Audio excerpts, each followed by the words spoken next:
I'm sure you guys would have liked to have maybe not had to play 40 minutes, but to finish it off, get this win on a road trip, running it back to back, to just also get the taste out of LA a little bit, just to win on the road and maybe get this thing moving where you want to go out here in Portland and San Antonio.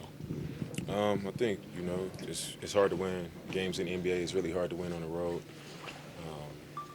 The game in LA, obviously having a fourth quarter lead, but just not playing as well as we know we can and doing the things that we know would give us a chance to win a game like that. You can't let it linger. You can't hold on to it. And I think we did a great job of just moving on and making sure that we handle biz tonight. And like you said, you would like to, maybe 20-point lead going into the fourth to, have a sharp 4 or 5 minutes and then get out of there knowing we got another tough one tomorrow.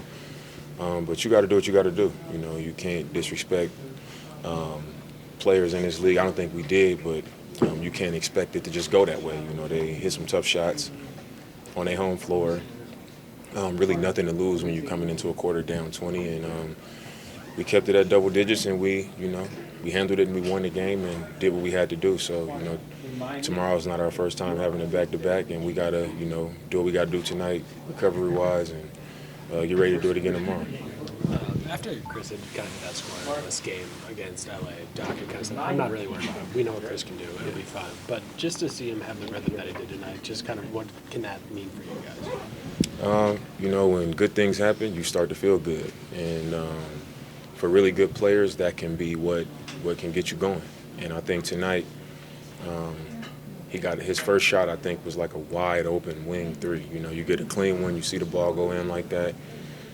He got the matchup a couple times, and we just kept feeding him. I think a guy like Chris, who can have such an impact on our team, and when he's playing well and in a good rhythm and in a good groove, I think that makes us a different team and a harder team to deal with. And tonight, he got into a good rhythm, and we kept feeding him. We kept trying to get him opportunities with the understanding of that.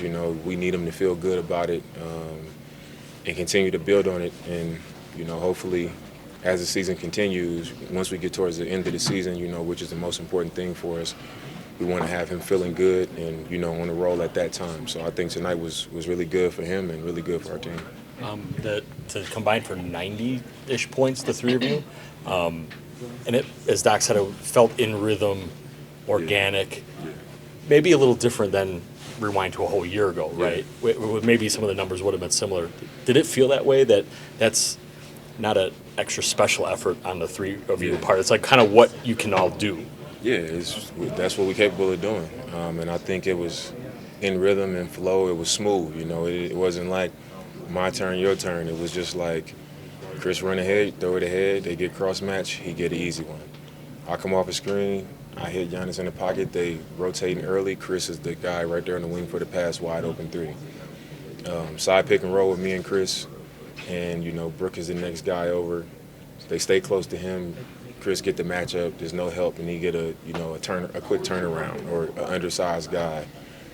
Things like that. So it was in the flow of the game, and I think we all complement each other. Like what I can do to what Giannis does, to what Chris is capable of. It's all complementary. It's just a matter of us finding that flow, and I think tonight it was like that. You dropped 35 on the road in Utah, and the cheers were loud, being that there's a lot of Weber State people in the crowd. What does that mean to you, and did that fuel your fire at all, especially when you started getting rolling there?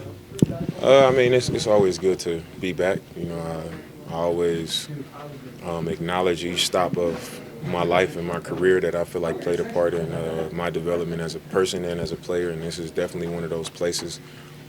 When I come out pregame, I see so many familiar faces, and during the game, just looking in the crowd, I see people that I recognize all the time, and then after the game, I get to visit with them. But I wouldn't say it was fuel. I've been doing it a long time. It's a pleasure to come back and play here again and to see all those people. But we're here to win a game, and I just got to do what I got to do. Going off that, you're going back to Portland tomorrow, playing with GT in a Bucks jersey, though. How's it going to feel going back there and playing with him? We got the first one out the way, so that one was a little bit weird. Coming back for the first time, and it wasn't long after I was traded either. It was like coming back there, first time, my first stretch being on a new team. that was different. But I think this year it'll be a little more chill. But like similar to here, except I spent 11 years there. It'll be good to see everybody. I get to take my son to school in the morning, see my family, see all my people. It'll be good. But just like here, we there to win a game first, and then we do that. It'll be an even better trip. You guys had like a 9 or 10 pass possession today. Like when you swing across, drive, swing. Yeah, that was a good possession. Just how exciting is it to kind of reach that point with this team where you can have those possessions? I think it just shows we building trust. I think it was in that possession, it was 3 or 4 opportunities for somebody to just attack and like keep it, and it wouldn't have been a bad thing because at some point somebody got to go. But we just kept trusting the next thing, and doing the right thing, and it ended up with a wide open shot.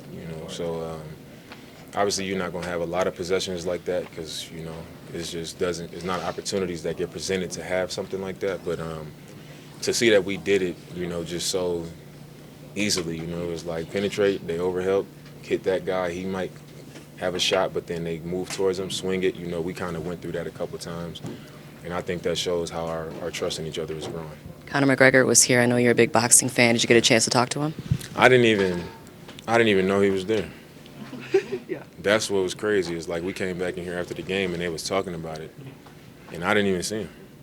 And I'm a big Conor McGregor fan too, so I would have had some questions for him.